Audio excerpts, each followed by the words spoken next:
Hello and welcome to the course on year-end closing in economic. My name is Oliver, and in this course, I will be the one guiding you through what we're going to take a look at. So let me just skip to the next slide, and then I can present you the agenda.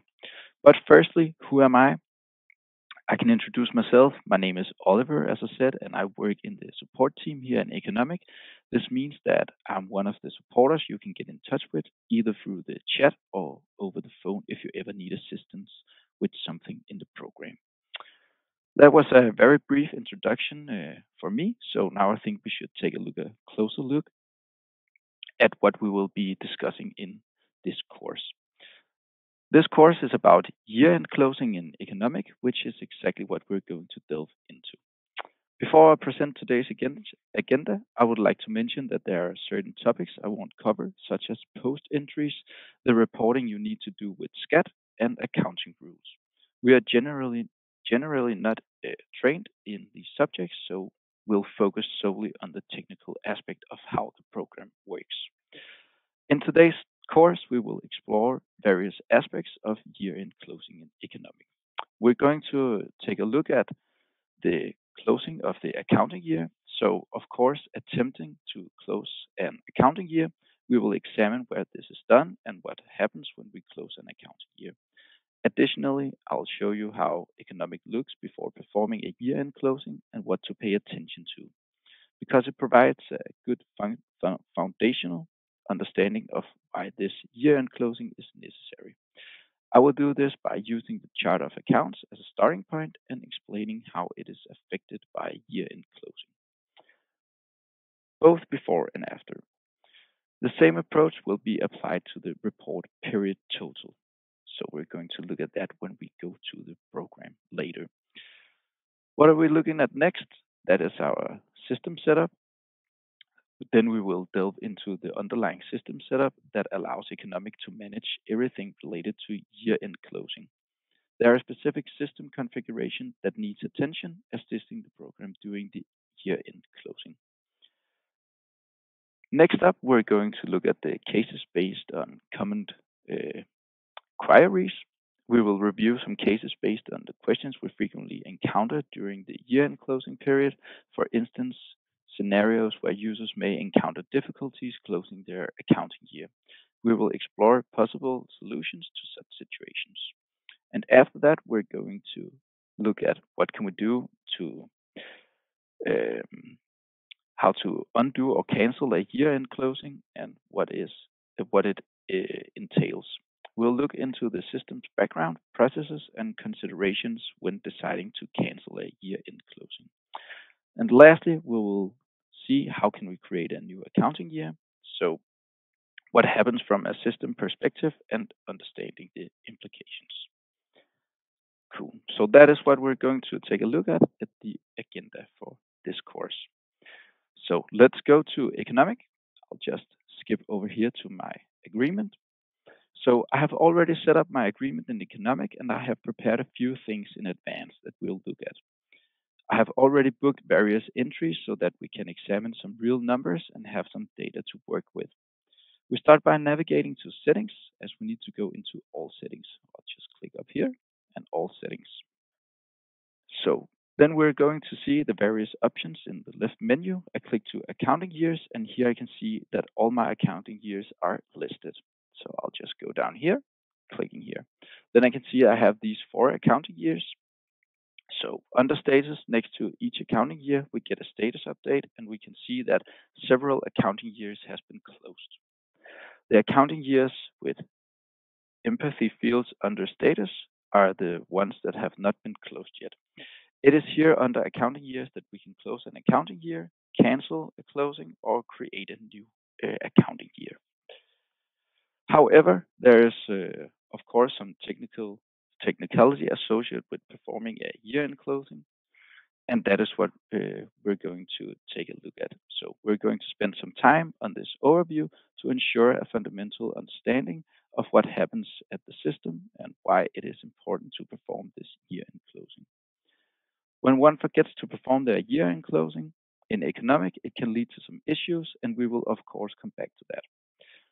But what does it actually mean when we close an accounting year in economic? Essentially, it means that the profit and loss accounts are cleared and transferred to the balance as opening entries, so that the accounts are ready for new numbers.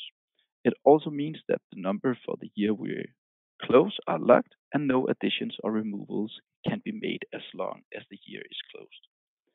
To elaborate, we can look at the accounting year 2020, which we can see has been closed. So we're seeing here that this accounting year has been closed. So when I close 2020, it means that I have indicated that I'm done with the year 2020, and there should no longer be the possibility to make changes or addition to that accounting year. So we need to perform a year-end closing, and we'll do that by using the button labeled close. When we click on it, we're allowed to close an accounting year. Before we go into press the button and finalize the closing, let's take a look at how my economic agreement appears. I will begin by showing you the charts of accounts, and I want to highlight the charts of accounts because it serves a valuable reference tool for many users. So we can go up here to the charts of accounts. When we are in our chart of accounts, we can see that there's a type for each um, account. So we can see here, there's a type, there are some headings, and there are profit and loss. And if we scroll a bit further down, we'll come to the balance. So let me just scroll a little bit more. Then we can see down here we have our balance sheet. So that is the different types that we have to deal with here in the chart of accounts. Let me just scroll back to the top. Here we can see that the different profit and loss accounts, and it's precisely these profit and loss accounts that need to be emptied when we perform a year-end closing. As we scroll, then we saw the balance accounts, and this is where what is emptied from our profit and loss accounts is placed. This means that everything from the profit and loss accounts is moved and placed in the balance on our balance accounts. In terms of system setup, there are some options where you can tell the system where the actual profit and loss should be moved to on the balance. So now we are here in the chart of accounts, and looking at the chart of accounts, it displays a balance for all the open accounting years, which can make it difficult to use this as a reference tool. For example, if we take a look at our sales account, this 1010, then I can press here out at the ledger card, and then we can see that it shows a total of these two customer invoices that I have sent. So both my 2021 and 2022 accounting year are still open. And this is what it shows, all the open entries, or all the entries from the open accounting years. So if we look through the numbers here, then we can see it shows the balance for the entire 2021 and 2022. This also means that account 1010 currently represents a balance for 2 years of accounting data. So if you want to use the chart of accounts as a reference tool, you might only have one accounting year open. But if you want to close your accounting years, if you don't want to close them but still want to isolate, so you only see a specific period, then instead you can do that by going to the report called period total. So let us take a look at that report. I'll just close this window, and then I'll go to the reports, and then I'll just go here to financial statement and look at the period total. So I press OK, and then I can see that I have generated a period total for one of the accounting years that I have not closed yet. And we can observe that the numbers under the period and year to date are the same. If we look at account 1010, we can see that the amount is different from my chart of accounts, which showed data for my 2 open accounting years, whereas we only see the balance of the specific accounting year when we're looking at this report. So we are specifically examining what is happening for the year, and the number we see here is correctly for the period that I'm looking at. So the period here is actually the accounting year of 2022. If we scroll down a bit, then we'll reach our bank account. So it's called this 5820, and this is actually my bank account. It is probably one of the most used accounts in economic, and many people are familiar with it because it actually is our bank account. So here you can see that the numbers are the same in the period and the year to date, and this is because no opening entries have been made since the accounting year from the previous year has not been closed. If I choose an accounting year with opening entries, these two numbers will actually not be the same. So to show this, we can take a look at the period total for 2021. I'll just scroll up here and say from 2021 to 2021 here, and then I'll press OK. If I go down back to my bank account, so I'll just scroll a bit down, then I actually can see here that the numbers in the period and the year are different. This is because we close a year. When we close a year, an opening entry is created, which is the numbers from the previous year, meaning the profit and loss that have been moved to the balance. If we try to go a step further, we can try to close one of our open years. But before we do that, let's take a look at the period total for 2022 again. So I'll just scroll up here, 2022 and 2022.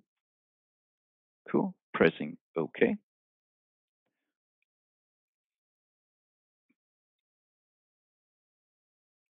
If I scroll down back to my bank account, I can see that the numbers are the same because no opening entries has been created since the accounting year 2021 is still marked as open. So let us try to close the accounting year of 2021. I'll do that by go to settings and all settings, go back to my accounting years, and then I'll have my 2021 here, and I can close that. So I want to close it, and then I close it. I will not reset the balance sheet. It is not recommended. So I'll just close it. And then I can see that these are the posting that has been created. And now we have new opening entries. And then I'll just go back to the reports. Cool. And then let's try to look at the period total again. Now, when I'm looking at the period total of 2022, where we previously saw that the numbers in the period and the year to date were the same on our bank account, then now I can see that because I have closed my accounting year, then they are not the same amount anymore.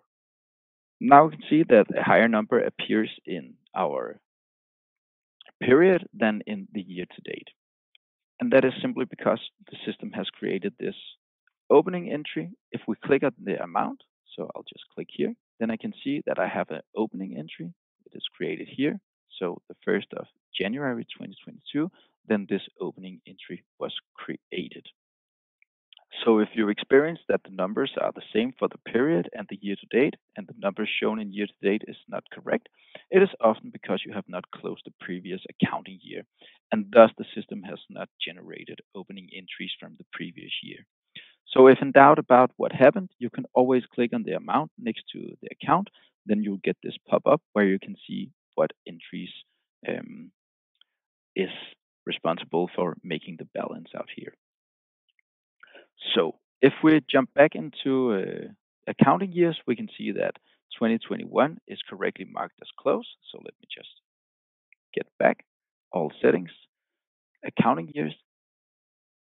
So now when getting back into accounting years, we can see that 2021 is correctly marked as closed. And now we can proceed with 2022 and the 2023 accounting years. So we also can get them in place. Now that we have closed the accounting year of 2021, as I mentioned earlier, it means that it is locked. So we have told the system that we are finished with this accounting year, and there should no longer be the possibility to change or add anything to this accounting year. This also means that if I now try to create an entry that belongs to 2021, it will not be allowed to create this entry because, as mentioned, the accounting year gets locked for changes or additions when we go in and close it. To demonstrate that, let's try to create an entry that belongs to the accounting year of 2021. So I'll just go to accounting, then I'll try to make a new entry. Let's make sure that the date is in the accounting year of 2021. So let's see, 1st of May 2021. Let's maybe take a phone bill or maybe some gas. Know that I have this gas. So it could maybe be 700 Danish kroners from the bank. Then we can see here gas. Cool. Then I have the date up here. If I try to save it, then it comes with this error or what you should call it. So the date is within a closed accounting year. So please reopen the accounting year before creating entries on this date. So we can see when I try to click on save here, I'm actually not allowed to because this little warning appears telling me that I'm trying to create the entry for a closed year. It also informs me that if I want to create it on this date, then I'll have to reopen the year. If one reopens the year, there are certain things you should be aware of when I will address that later on in this course. So now I'll close the entry, just cancel it since we're not needing it. Now I will proceed and we'll look at what underlies the emptying of our profit and loss accounts and their transfer to the balance. We easily demonstrate that you just have to press close and then the year is closed and everything falls into place. But of course, there is some system setup that makes this happen. Therefore, we need to examine exactly what is the basis for the year-end closing to function as it does. So here we will look at our system accounts. So I jump into all settings again, and on the menu to the left, then we can see that we have these system accounts. I'll just press in here, and then we can see them. Here we have all the system accounts. With our system accounts, we can make some predefined settings. If you have one of our standard setups, most of these accounts would already be filled in and set up for you automatically. However, if you, for example, use your own chart of accounts, it may not be filled in or set up here, and you need to consider how it makes the most sense to set it up. If we look at the year-end account, we can see that it is filled in with the account 6110, and that is actually the account specified for our year-end closing. So I can press out here and edit, and then we can see that it's actually this account. So it's the system account for the year-end closing. This is where the result of the year should be booked because we set this up. Economic knows what to do when we perform a year-end closing. So everything is done for us automatically when we're performing this year-end closing. The next thing we're going to look at is the cases or scenarios that you may encounter when making a year-end closing. It often happens that in connection with the closing of an accounting year, you encounter some obstacles that prevent you from closing the year. Therefore, I have set up various scenarios that you might encounter along with solutions to them. So let's start by going back to the accounting years. I'll just cancel this and then I go back out here to accounting years. Now, let's say that I have completed the year 2022. I know I've got everything in order and I want to close this accounting year so that I can move on to do my bookkeeping for 2023. Because I'm done with 2022, I would like to close it. Therefore, we press close. I'll just go out here, press close. And then I can see I can actually not close it because I have non-booked entries in the following journals. So the system actually tells me what journal is this non-booked entry in, and I can see that it is in my journal Daglig, and I have one entry in there that is not booked yet. So I can press close, and then I'll go to the accounting, and then I go to my journal called Daglig, and then I can actually book this. I can see that this is a phone bill, so I have to be aware, is this something that needs to be in my system, or is it maybe a mistake that is not belonging to the accounting year 2022? I know that this actually is a phone bill that I've got in the 2022 accounting year, so therefore I would like to book it. So I'll just mark it here and then I'll book the entry. Perfect.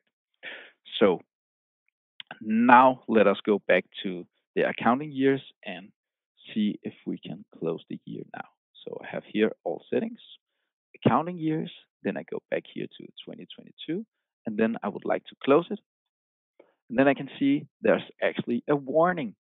So it doesn't mean that I can't close it because I actually can, but there's this warning says one open customer or supplier payment in foreign currency exists in the accounting year 2022. If you close this accounting year, you will not be able to match these payments without reopening the accounting year first. So this is actually a warning, but it doesn't mean that we can't close the year. The reason why it is important to match these payments with their invoice is because when we transact in other currencies, there's often a daily exchange rate. So it might be that we have an invoice in one rate and a payment in another rate, resulting in a currency exchange difference when the invoice and the payment needs to be matched. When you match entries in economic, for example, a sales invoice with a customer payment, and they are made in um, another currency than your base currency, there often needs to be a booking for a currency exchange difference. This occurs if the selected rate is different from the day that you posted the sales invoice, which is more common than if there's no exchange rate. The date for the booking of the currency exchange will always be the latest of the dates being matched, and this currency exchange difference cannot be booked if the date you're trying to book it on lies in a closed accounting year. So, if you have closed and reopened a year where you later want to match this, you must reopen the year to match and create the currency exchange difference. The problem here is that with the currency exchange difference, you make a change in the accounting year, meaning a change in the accounting that you might already have reported. So it can also happen that you accidentally closed your accounting year, and of course, you can always change that by canceling the closure, matching what needs to be matched, and then closing it again. But again, if you have reported your accounting, we always recommend you to contact your accountant before starting to reopening the accounting year. So what I need to do now is that I need to find the warning concerns so I can match it, enabling the system to create and book the currency exchange difference. So hopefully I can then close my accounting year afterwards. The warning the system provides is excellent because it also tells me which entry it concerns. So I can see that it's entry number 16. I'll just mark the entry number so I can remember it. So I'll just double press and then copy it. Then I'm actually able to close this, and then I can find out, okay, where is this entry number 16? Because I have cheated a bit, so I know that the entry number has something to do with my customers, then I actually can go to the sales here and then go to customers. Then I can see I actually only have one customer. So it is pretty easy for me, but it's also just because I cheated a bit, so I can show you guys here on the course. But just to demonstrate what you should do from here, then I'll jump right over here to sales and to my customers. As I mentioned, I only have this single customer, as you can see. His name is Lars. But if you have many more, let's imagine you might have 100 customers and now need to figure out which customer entry 16 belongs to, then we need to determine which customer is missing a match between an invoice and a payment. Here you can actually manually go through all your customers, which might take a while if you have a lot, maybe more than 100, then it would be a pretty long way to go. So a faster way to figure out which customer the entry concerns is by clicking on the other options, and then I can do or use the function automatic matching. So if I click here, some search criteria will appear, allowing us to get closer to the problem and identify which customer we still need to match this entry on. As we can see, I have some different fields that we can fill out here. I know that the entry 16 is in the accounting year of 2022. So then I can use this as of date as maybe today's date, and then I can change the currency here. So I know that this entry is another currency because the warning said so. So I need to consider this currency field. When I transact in other currencies than Danish kroners, I know it's always euros. So I choose euros in this field here. So EUR. So if you transact in multiple currencies, you can handle them one at a time, but I transact in euros, so I choose that one here. We also have two boxes labeled only accounts with zero balance and match only identical amounts. If you want to see the transactions you can match with identical amounts, you can check that box. I leave both boxes empty since I want to see everything that I can match. When I'm pressing the OK, hopefully it should give us a list on which customer I have an outstanding invoice and payment for that has not been matched. We can see that I have my customer Lars here. We have an invoice with invoice number 16. This is the payment, and then I have the invoice here. So this is the entry that the system told me about.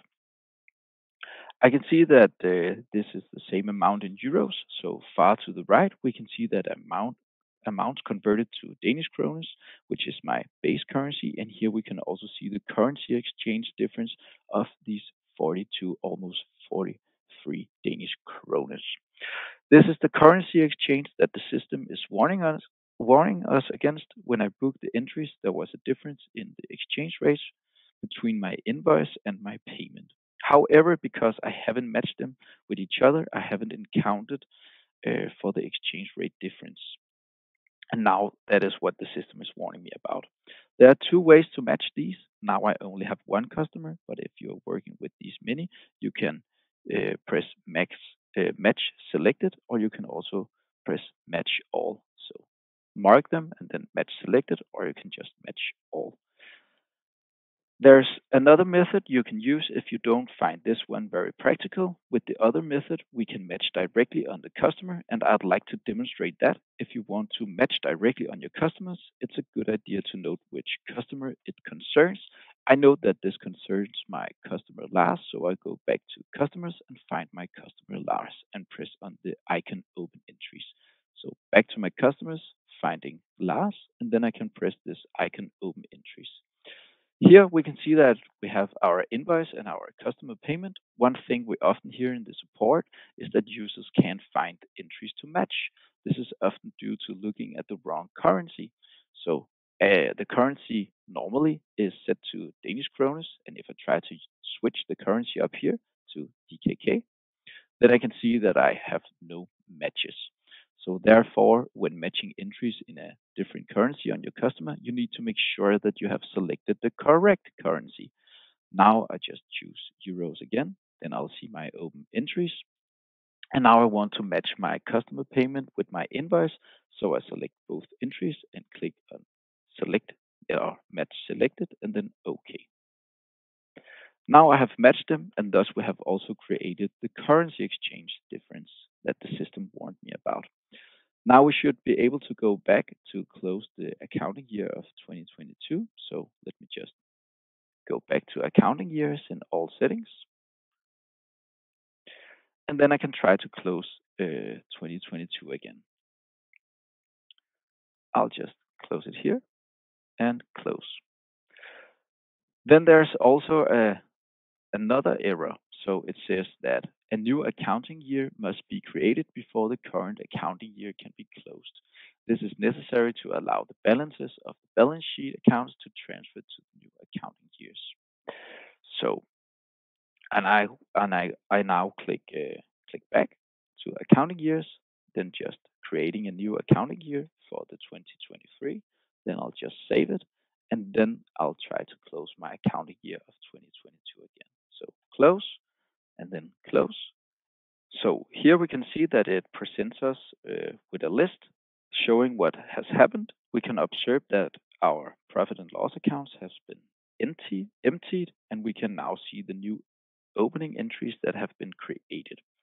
If I now go back to accounting years, we can see that 2022 has been closed. So I'll just press back here, and we can actually see that it has status as closed. And then we can see that in year 2023, we actually had 0 entries before, but now we have 10 entries, and these are, of course, the opening entries that just have been created by closing the accounting year of 2022. I have logged this account, the accounting year of 2022. It means that I cannot make any additions or changes to it as long as it is closed. Let's say I haven't reported my 2022 accounting year and now I realize that I want to make some changes before reporting it. It's essential to emphasize that no harm has been done yet because what I've done system wise is just logging my numbers for 2022, telling the system that nothing more should be done in 2022. If I want to make changes before reporting, it can fortunately be done relatively easily by clicking cancel closing. When I click cancel closing, we can see that closed no longer appears on status. So here, cancel closing, okay, and then I'll just redone the closing. So nothing really happened. I can see now that I have 0 entries in the 2023 accounting year. They are gone, so they have been brought back, leaving us with an empty accounting year again for 2023. So technically speaking, it is possible to cancel or undo the closing of an accounting year. Even though it is technically possible, it is not always a good idea to do so if you have already reported your accounting. If you have reported it and later realize that changes are needed, I would strongly recommend that you should consult with your accountant and work together to find the best solution. Before canceling the closing of an accounting year, it's a good idea to ask yourself whether you have reported your accounting. If there's any doubt, I would strongly recommend you to speak with your accountant just to ensure that no reports have been submitted. I actually have no further changes. I'm confident that everything is in good order, so I can press close on my 2022 accounting year. So I'll just close it again and close. We already have seen this. So now these 10 entries are again being created because I just generated the closing of 2022. Now I have sorted out all my previous years and I just need to start my bookkeeping for 2023. We can see that 2023 is almost empty except for our opening entries. But let's say I have booked everything that needs to be booked for January, February, and March of the 2023 accounting year. The first 3 months of 2023 are in order, and I want to ensure that no changes are made to the numbers I have booked during this period. Additionally, I want to make sure that no additions are made to the period. I know that everything is in order and it makes me a bit nervous if others with access to the bookkeeping can make changes. Therefore, I would like to bar January, February, and March so that no changes or additions can be made. To bar changes in this period, I click on periods for 2023 out here to the right, periods, and then actually I can bar them if I would like to. So I just mark them here as barred. Then there can't be any entries made in these months. So when I have checked these boxes, nothing happens from a system perspective. It is purely a security measure that can be taken. This means that the system does not allow anything to be created in the given months that has been barred. Just to show exactly what this does, let's try to create an entry in one of the barred months, and I'll just go to my accounting tab. So let's try to do an entry here for maybe the 10th of January 2023. Let's take again the gas 500 bank. Just write text here. Then I just press save. Then I can see this period has been barred. So again, there comes this little warning saying that, okay, you can actually not create this entry because the period has been barred, which makes sense because I just barred the period. So to bar a period is super smart if you want to ensure that nothing is created or recorded in a period. If you find out that a period has accidentally been barred or you need to book something in a barred period, there's no need to panic.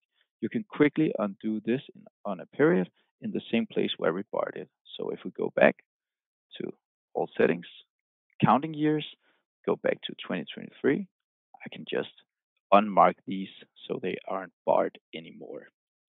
And then I can create and book entries in that period again.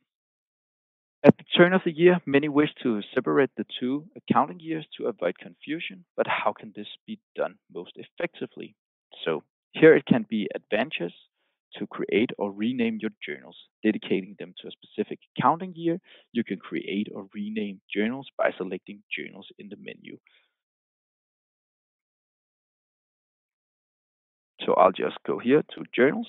I know that I'll soon be closing and finalizing 2023, and therefore I'll soon be starting with accounting year of 2024. Consequently, I decide to rename my existing journal Daily to Daily 2023. I'll just press Edit out here, say Daily, then 2023. Then I'll save that. Then I will ensure that the entries I make within this journal are reserved for my 2023 accounting. As I mentioned, I'll soon be starting my 2024 accounting, so I create a new journal called Daily 2024. Just create new journal, call it Daily 2024. Oh, 2024. Press save, and then I know that this journal is exclusively for my 2024 accounting. Now I have a journal for 2023 and one for 2024. If I go to my journals now and refresh the page, just go here and then just refresh the page, then we can see that my two new journals are present. The purpose of having a journal for each accounting year is to prevent the mixing of entry numbers. The Daily 2023 journal was the one I renamed, so it already has a series of entry numbers which I choose to continue with. When I begin my bookkeeping for 2024, I want my entry number series to start with number 1. I can set this up if I go to my Daily 2024 journal, press here on Other Options, then I'll press on Journal Setup here under Other Options. Then I'll scroll down here to Entry Numbers.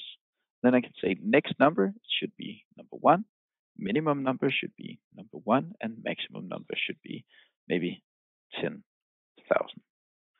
Then I can press Save. And then the next entry I will create would start with the number of 1. In economic, we recommend creating a staggered entry number series between your journals to avoid collisions.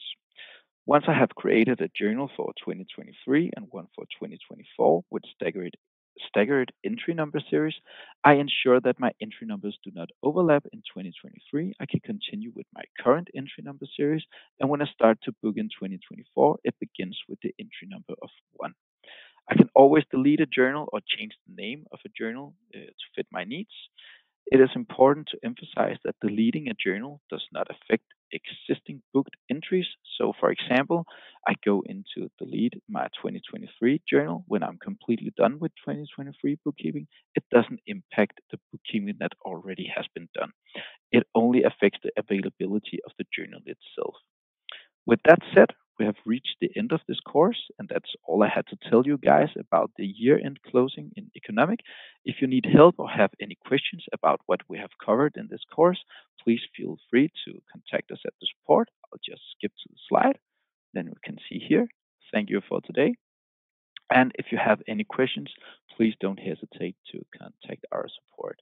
We have these opening hours. You can call us or you can chat with us. Thank you for watching and have a very nice day.